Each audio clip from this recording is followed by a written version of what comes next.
No problem. నాకు తెలిసి రాజా సింగ్ గారు నా గురించి అట్లా మాట్లాడతారని అనుకోను. వ్యక్తిగతంగా నేను ఎమ్మెల్యేగా 2 సార్లు ఉన్నప్పుడు వారు కూడా అసెంబ్లీలో ఉన్నారు. ఎందుకు మాట్లాడినరో తెలియదు, లేకుంటే ఒక స్ట్రాటజీ వారు కూడా, ఎందుకంటే బీజేపీ పార్టీ అంటే వారికి కూడా గౌరవం ఉంటుంది. నిజంగా ఫీడ్బ్యాక్ తీసుకోవడం కోసమే అయ్యి ఉండొచ్చు అని అనుకుంటున్నా. కారణం నేను వచ్చింది మీరందరి సమక్షంలో, నేను బీజేపీ పార్టీలో చేరింది నాకు పదవులు కొత్త కాదు.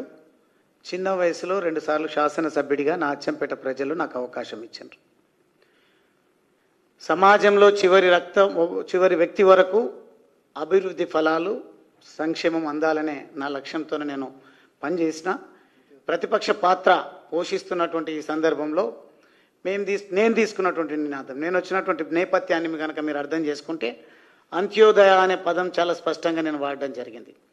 సమాజంలో ఉన్నటువంటి చివరి పౌరుడి వరకు ప్రభుత్వ చేయూత, సమాజం యొక్క చేయూత అందాలనే లక్ష్యంతోనే వచ్చిన. నేను ఒకవేళ ఎమ్మెల్యేనే కావాలి అనుకుంటే నాకు అక్కడ ఏమాత్రం ఇబ్బంది లేదు.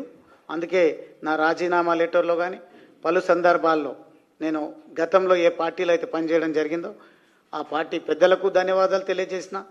ఆ పార్టీ సిద్ధాంతాలతో పనిచేసి నచ్చినప్పుడు, ఇప్పుడు నాకు తెలిసి నేను ఇంకా అచ్చంపేటలో అడుగు పెట్టలేదు, ఆ పార్టీ సిద్ధాంతాలు వల్ల హిడెన్ ఎజెండా వేరే ఏదున్నదో స్లోగా నాకు అర్థమైంది. నేను మా వాళ్ళకు అర్థం చేయించేటువంటి ప్రయత్నం చేస్తా.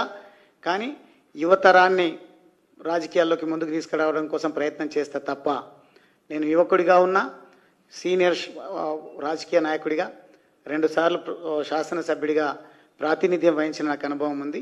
కానీ ఎన్నున్నా కానీ ప్రజలకు సేవ చేయాలనే సోయి లేనటువంటి ప్రభుత్వాలు ఎన్నున్నా, ఎన్ని అవకాశాలు వచ్చినా మనకు నిజంగా ఆ స్వాతంత్రం, స్వయం ప్రతిపత్తి లేకుంటే ప్రయోజనం ఉండదు. కానీ ఈరోజు మోడీ గారి నాయకత్వంలో అద్భుతమైనటువంటి ప్రగతి నడుస్తూ ఉంది. ఆ ప్రగతి బాటలు మనం తెలంగాణలో కూడా పటిష్టంగా వెయ్యాలి. దానికోసమే నా ప్రయాణాన్ని మొదలుపెట్టినని చెప్పడం జరిగింది. కాబట్టి టికెట్ల గురించి, పదవుల గురించి ఈరోజు మరొక్కసారి నేను బల్లాగుద్ది చెప్తా ఉన్నా. రాజకీయాల్లోకి నేను వచ్చింది ప్రజాసేవ కోసం. నా వంతుగా నేనేం ప్రయత్నం చేయాలనో, అధికార పార్టీలో ఉండి కూడా ప్రతిపక్ష పార్టీ ప్రజాప్రతినిధిలాగా నేను గర్జించినటువంటి సందర్భాలు, అసెంబ్లీ సాక్షిగా కొన్ని పథకాలను అమలు చేసే విధంగా నా ప్రసంగాలు ఉపయోగపడ్డాయి. ఈరోజు నిజంగా నేను అనుకున్నటువంటి ఆశయం, ప్రజలు అనుకున్నటువంటి కోరిక నెరవేరాలంటే అది బీజేపీతో సాధ్యమవుతుంది.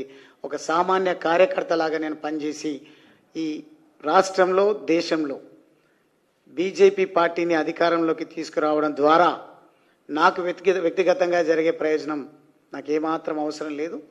నా వర్గాల ప్రజలకు, నా అంటే నేను ఇచ్చేటువంటి నిర్వచనం ప్రతి పేదవాడికి ప్రభుత్వ సంక్షేమం చేయూత అందే విధంగా పనిచేయాలనే కోరికతోనొచ్చిన ఎమ్మెల్యే, ఎంపీ పదవులతోన ఏమాత్రం నాకు యావలేదు. అవకాశం వస్తే వదిలిపెట్టేది కూడా లేదు.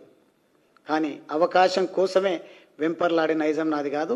నా ఆలోచన, నా ధ్యాస అంతా కూడా ప్రజల అభ్యున్నతి కోసమే పనిచేస్తానని మరొకసారి మిత్రులు రాజా సింగ్ గారికి కూడా మీ ద్వారా తెలియజేస్తాము. ఎస్, 100%.